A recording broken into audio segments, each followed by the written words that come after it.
Hey, welcome back to Midwest Sagacity. I'm your host, Midwest Savage. And man, do we got some things to talk about. I was going to do a video on some things that were happening with the Chinese in America, but there's just been way too much to come out. I didn't even know what to do a video on. It's just been crazy.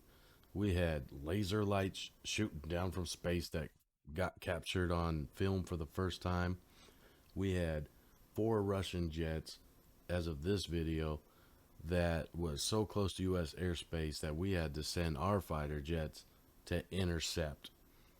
We shot down 3 unidentified objects after the Chinese balloons swept through the country. We still don't know what those are. And the one in over Lake Huron, Michigan, that one is particularly interesting to me because that one was a hexagon shape that got shot down. I don't know of any drones or balloons that are that shape, so that one's kind of interesting. And I'm also interested to see if we're ever going to hear what that was. And then right after that happened, John Kirby came out speaking for the government during a February 13th press conference, talking about the government's going to start looking into unidentified aerial aircraft, which is a UFO. They just don't want to call it that because it sounds crazy. But yeah, they said they're going to start looking into that. All that was happening while there was pretty much a media blackout over an environmental disaster where the company or government basically nuked a town. That's right.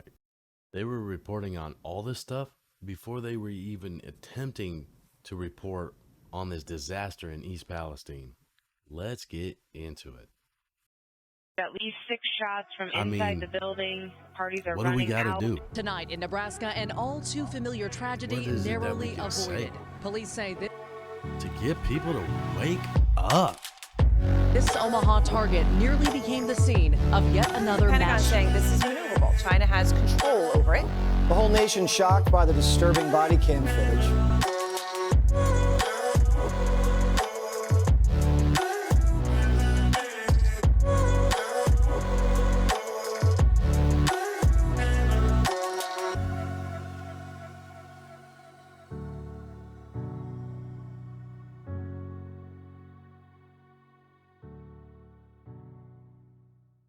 All right, so with all that stuff going on, I want to focus on 2 things because I think that's just way too much to have in one video. And I want to take a deeper dive into everything that I talk about on this channel because I don't want to just report news to you guys. I want you guys to have details and maybe get some meaning behind why things are being reported the way they are, or being left out the way they are, or not being reported at all. So with that in mind, I want to focus on the UAAs, or the unidentified aerial aircraft, or let's just call them UFOs. That's interesting to everybody. The crazy thing is, when John Kirby came out with this statement, he was saying that this was a problem, right, for the entire world. A whole bunch of different countries, all our allies and even our enemies, have all had problems with these unidentified aerial aircraft, or UFOs, which means they don't know where the hell these are coming from. They can't identify them. And if, just like the ones that I've been hearing about getting shot down in Ukraine, both the Ukrainians are shooting them down and the Russians. That means no one knows where the hell they're coming from. So with that in mind, I want to do a little bit of a reaction video on this. It's not a reaction from me, but I kind of want to just go through this video with you guys of John Kirby's press conference, because, man, for the government to actually come out and say they're going to start looking into these things, I think that's something worthy. It's like history in the making right there. Who knows if it goes anywhere, but I think it's very interesting. So we'll start with that. And then later on in the video, we'll get to the East Palestine disaster. My goodness, it's a horrible thing, and it's worse than anyone even knows. It wasn't just a huge fire. There's some dangerous things that they're going to have to deal with for a long time, I think. So with that in mind, let's check out this video of the White House press conference on February 13th. We'll take pause on a couple of key things that are being said because I think it's worth taking notes. I do have quite a few comments here at the top, so I do hope that you'll just bear with me and then be. Now, I don't know about you guys, but just this guy's look and demeanor, and you'll see what I mean when he's talking. He just looks like one of those intelligence guys, one of those plants. I've never heard of John Kirby before. This is the first time I've heard of him, and he just strikes me as one of those guys. Happy to take whatever questions you might have. So I'd like to begin today by updating you on our efforts to recover the debris of several objects that the United States Air Force shot down over the last few days, as well as that of the spy balloon belonging to the People's Republic of China. And I'd like to put into some context for you how we have worked and are still working to better understand the issue of high-altitude, low-speed craft. Now, let me start with the Chinese program. When President Biden came into office, he directed the U.S. intelligence community to do a broad assessment of Chinese intelligence capabilities and to ensure that we were working to detect and to protect against them. I think for reasons that you will all understand, we cannot publicly go into many details about how we discover and counteract foreign intelligence collection efforts, because much of what we have done and are doing is, of course, sensitive. See, and that does make sense, but I hate when they use that term sensitive to just not tell us anything about it. You'll see what I mean here in a couple minutes. But we were able to determine that China has a high-altitude balloon program for intelligence collection that's connected to the People's Liberation Army. It was operating during the previous administration, but they did not detect it. We detected it. Now, what does that mean? They did not detect it, but we detected it. That means there's people in the government that detected it and did not tell the administration whatsoever. Now, that's an interesting thing. Why would that be the case? And I said this in my last video. I don't even think Biden would have found out if the news hadn't caught on to it. So I find that statement very interesting. We tracked it, and we have been carefully studying it to learn as much as we can. We know that these PRC surveillance balloons have crossed over dozens of countries on multiple continents around the world, including some of our closest allies and partners.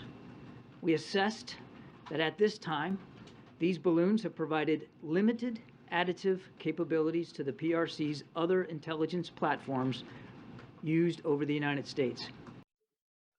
See, and I said that in the last video as well. That's why I said it wasn't a very big deal. They didn't add any capabilities that they didn't already have. It's kind of a big question as to why they actually did it. And I think it has something along the lines of the same reason that the Russians are pressing our border over there in Alaskan airspace there. It almost seems like they're pushing for a war, trying to provoke. The world's economies are pretty bad right now, and that would definitely help them all out. But in the future, if the PRC continues to advance this technology, it certainly could become more valuable to them. The President also instructed the intelligence community to take a broad look at the phenomenon of unidentified aerial objects. Did you just hear that? Yes, unidentified aerial objects. Or UFOs. They didn't want to say that. They have to call it something different because, they don't want to be associated with that term anymore, even though they're the ones that, started that term a long time ago, as far back as Roswell. They don't want to use that term anymore because there's been too many conspiracy theories throwing that term around. So now, man, did you hear that? Admitting it in the White House briefing on February 13th. That's crazy. Indeed, President Biden conducted the first ever daily intelligence briefing session devoted to this phenomenon back in June of 2021. He was briefed that this is not just an issue for the United States, but one for the rest of the world. Again, that statement is very telling as well. It's not just for the United States, but for the rest of the world. That means they have no damn idea where these are coming from. Everyone has tracked these things, they've seen these things, but they have no ideas whose they are, where they come from. That's interesting. And as I said, our friends and our partners are dealing with this as well. We worked on a bipartisan basis to stand up an office at the Pentagon to study this, in partnership with the intelligence community, academic institutions, and the private sector. These unidentified aerial phenomena have been reported for many years without explanation or deep examination by the government. President Biden has changed all that. We are finally trying to understand them better. Now, in light of the Chinese balloon program and this recent incursion into our airspace, the United States and Canada, through NORAD, have been more closely scrutinizing that airspace, including enhancing our radar capabilities, which, as the commander of NORTHCOM and NORAD, General Van Herk, said just last night, may at least partially explain the increase in the objects that have been detected. Yeah, so basically what was going on was we've had the technology to detect these all along, which would make sense. Like I said, we have Predator drones operating around the world, and they could be in airspace at any time to drop any missile anywhere as long as we deploy them. So we would want to be able to detect another country flying those over here. So I'm kind of surprised that our instruments weren't calibrated to detect such a thing. Now, drones like that don't usually have a long flight capability. They would have to be stationed somewhere close. So, but still, you would want to know if something like that was going to enter your airspace. So I'm kind of surprised by that. So what they had to do is recalibrate all their equipment to pick up and detect these type of objects. Now, my thinking is that they could have done this all along, but they kept getting too many pings and couldn't identify or confirm any of these type of objects that have been in the air. So they tuned down the sensitivity so they're not constantly picking up these things. But because of the balloon that just happened to fly over and get lots of attention from the press, now we have to tune it and, take these objects out because people are now starting to look up. Slow-moving objects at high altitude with a small radar cross-section are difficult to detect on radar. Even objects the size of the Chinese spy balloon, which had a payload the size of roughly 3 school buses. Yeah, once again, a Predator drone is nowhere near that size, so it's kind of interesting that we weren't trying to pick up objects of at least that size. Were not picked up by previous administrations or other countries. We also know that a range of entities, including countries, companies, research, and academic organizations, operate objects at these altitudes for purposes that are not nefarious at all, including scientific research. That said, because we have not yet been able to definitively assess what these most recent objects are, we acted out of an abundance of caution to protect the security, our interest, and flight safety. And once again, that's just because that Chinese balloon flew across the whole country. They didn't shoot it down. They got a bunch of backlash. They knew they had to start taking these things out. They didn't want people constantly looking up and seeing these things and saying, hey, why are we just allowing them over here? Because here's the thing. What is to stop a country from flying a balloon overhead and dropping a bomb to be released from that payload, or chemical weapons, or biological, as far as like anthrax or something like that, over a population?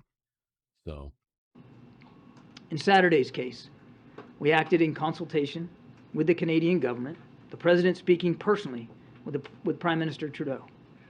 The spy balloon was, of course, different because we knew precisely where that was. As we have said, we do not assess that these most recent objects posed any direct threat to people on the ground, and we are laser focused on confirming their nature and purpose, including through intensive efforts to collect debris in the remote locations where they have fallen. In each instance, we have followed the same basic course. See, I don't like how they're setting themselves up to say, oh, this debris is too hard to get. They're in remote locations. It's going to be hard. So it kind of leads me to wonder if we're ever going to find out what these other two objects were, or they're just going to keep it to themselves. Basically, he just goes over like how they assessed how to determine whether to take these out or not, and it was based on the elevation. They said they weren't maneuverable, they weren't manned, and they weren't sending any communication. So these were different than the Chinese balloon. But nevertheless, why were the objects even up there? And we detected 3 of them within a few days. I find that very odd. That being said, I want to get into our second topic, and that's the disaster in East Palestine, Ohio. Now, this press conference was February 13th, which was 7 days after this derailment happened. And there was almost a media blackout. The only people that were reporting on this were independent journalists and channels such as like this one. But no one had really even heard of it. And it was all because everything was all about these unidentified aircraft, the Chinese balloon. And then after that, it was the Russian aircraft that were starting to invade Alaskan airspace. So it was kept under dark. And I think there might have been some good reasons for that. So I want to get into that and delve into it quite a bit. I'm going to have some images playing back behind me to show you what this disaster ended up being like. All right, so I'm going to lean back a little bit so you guys can catch some of these images that are behind me. The first image over here. Now, this was a security footage of the train that got derailed in East Palestine 20 miles before it got there. And as you can tell where that circle is, it is already sparking and pretty much on fire at that point. Now, not quite sure if that was from the chemical leaking and it reacting. It was already not doing good there. And I want you guys to take a look at some. These images are crazy. Now, supposedly this is another image from someone in a plane where they were flying near East Palestine. And this is the cloud that came off of this thing. Now, I want to pause this here because if you can tell, this cloud is rising and hitting a little atmospheric shelf and then spreading out. I believe they tried to say these were storm clouds that this was rising into. I guess it could possibly be that. But if you look at this cloud from a distance, which there will be a picture here later on, you'll see that there's like a perfect circle with this plume rising into the clouds, which almost makes it seem like this is causing the clouds. What ended up happening was a train derailed, right? And it was carrying this vinyl chloride, which is a very toxic chemical. It's very volatile. It's very explosive. And it also has to be under pressure because if it reaches normal atmospheric pressure at these current temperatures, it will start to boil off and react in the air. That in itself is not a good thing. It's just releasing toxic fumes. Now, this chemical is used in everyday plastic, so it's something that is needed and has to be used. It makes polymers and everything like that. When this train derailed, they were in a bad position, to be honest. If this stuff is leaking out, it's going to boil off, release toxic gas.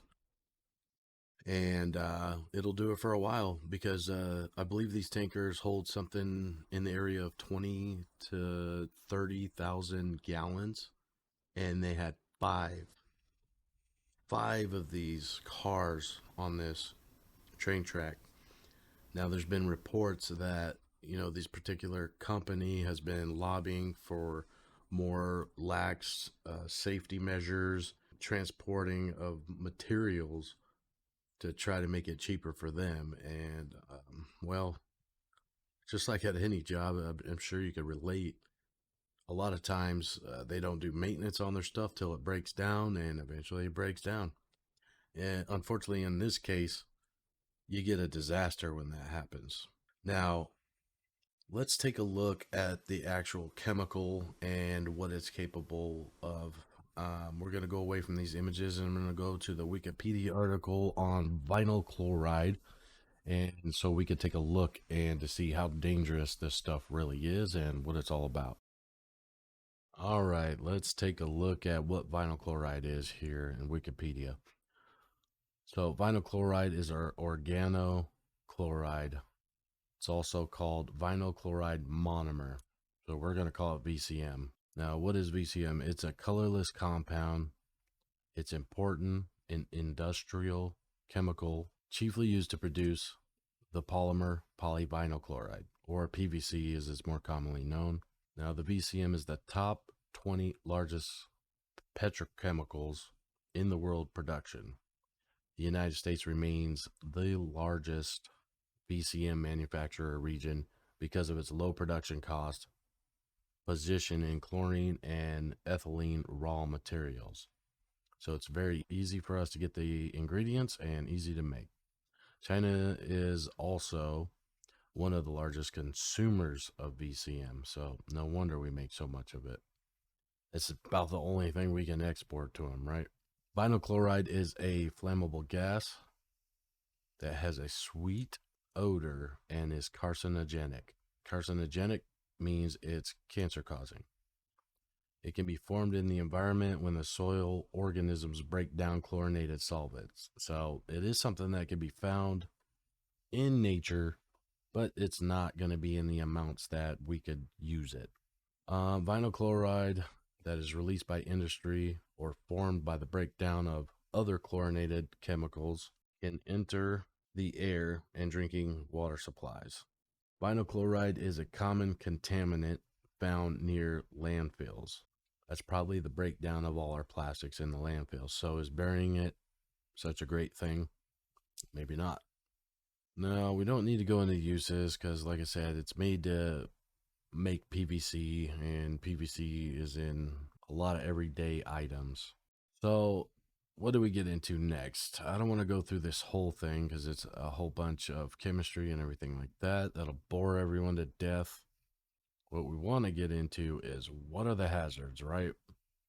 Well, let's go into how it's supposed to be stored real quick. So it's stored as a liquid. The accepted limit of safety as a health hazard is 500 parts per million, which we'll find out later on that's not necessarily true.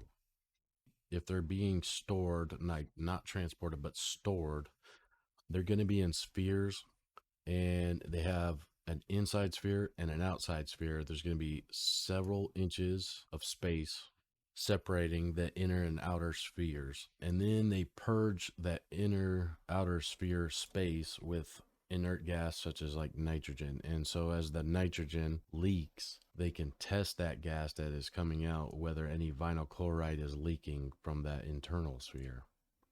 Also, if there's a fire detected, or if it is leaking, then they can automatically dump it into an emergency underground storage container. That's how important it is to not let any of this get out. Now, while you're transporting it, obviously you cannot do that.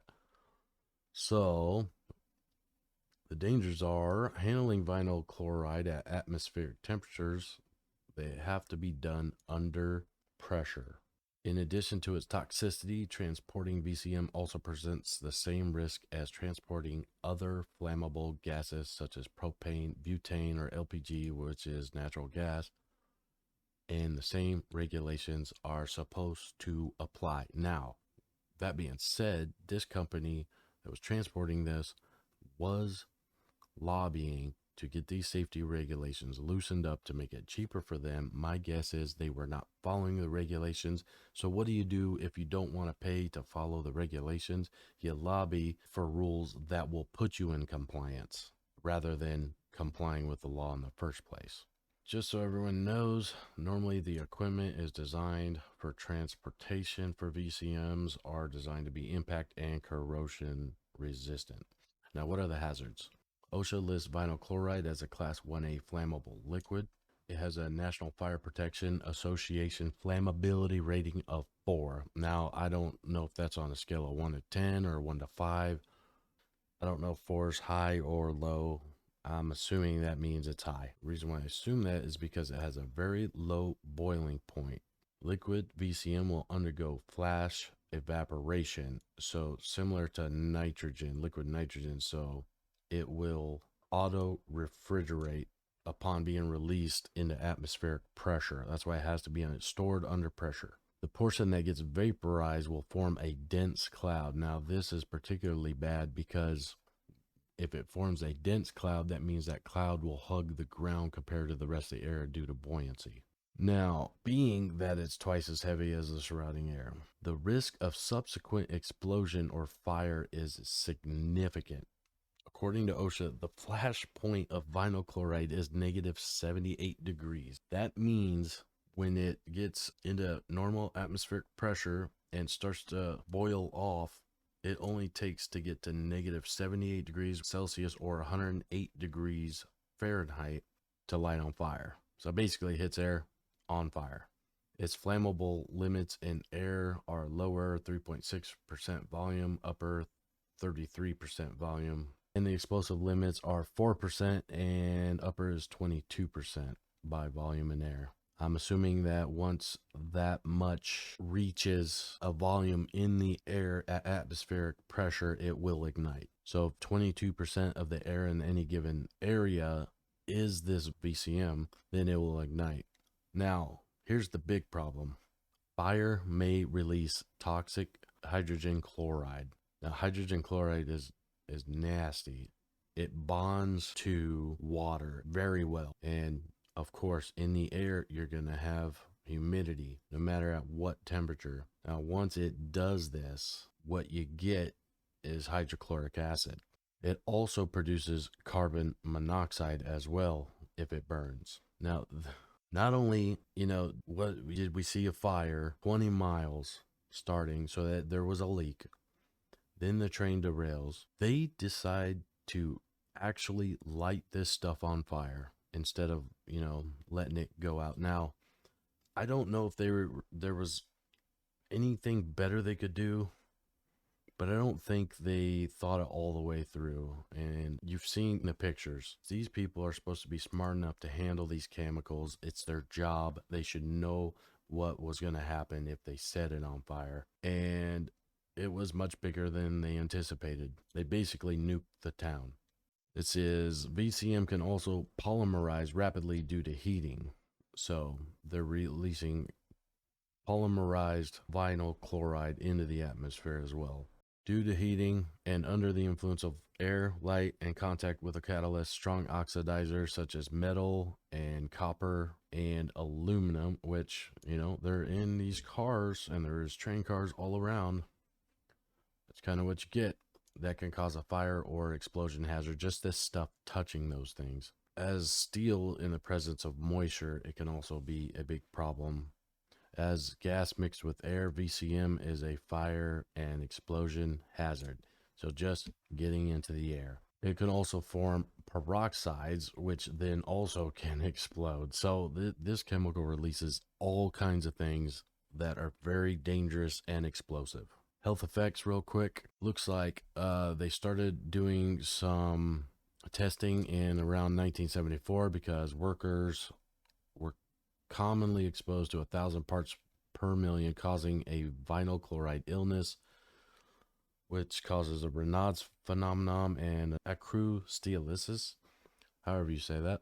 The symptoms of vinyl chloride exposure are classified in parts per million. In ambient air with 400 parts per million have a threshold effect. So once you reach the 4,000 in the air, you will immediately start feeling these type of effects. If there's anything over the 12,000 mark, looks like it cause a narcotic effect, cardiac arrhythmias, and fatal respiratory failure. RADS, which is reactive airway dysfunction syndrome, can also be caused by acute exposure to vinyl chloride. So nasty, nasty stuff. You don't want it in the air. You don't want it anywhere near you. You don't want to expose anyone to it. What else is wrong with it? It's a mutagen. And what is a mutagen? It is something that can affect your DNA on the chromosomal level. So it can affect chromosomal structures. Now, once that's affected, that's how you get cancer. So it affects your chromosomes. It changes it. It mutates a chromosome. It says vinyl chloride is a group 1 carcinogen, and the elevated risk can cause rare angiosarcoma, brain tumors, and lung tumors. Also with malignant lymphatic tumors. And chronic exposure can cause CNS depression, including euphoria and disorientation. It can cause decreased libido, miscarriage, birth defects, and these are all known defects associated with vinyl chloride. It can also have dermal and ocular effects. The dermal effects are thickening of the skin. That sounds great. Cause edema, decrease elasticity, and frostbites, I suppose, if it was to directly come in contact with you. It can cause a complete loss of elasticity and express itself in Raynaud's phenomenon. It's also very bad for the liver, it looks like. There was a bunch of research that were done.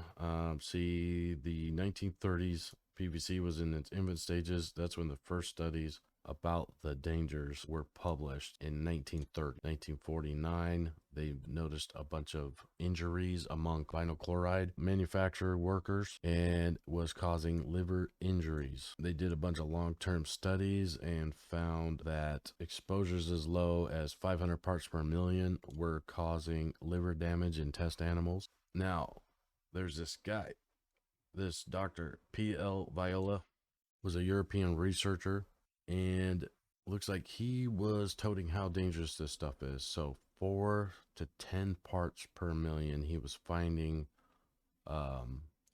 liver damage with just 4 to 10 parts per million. It's extremely low, extremely low. So stuff is no joke and cause liver damage big time. And up, like I said, it is now a IARC group 1 carcinogenic, known to cause hepatic angiosarcoma.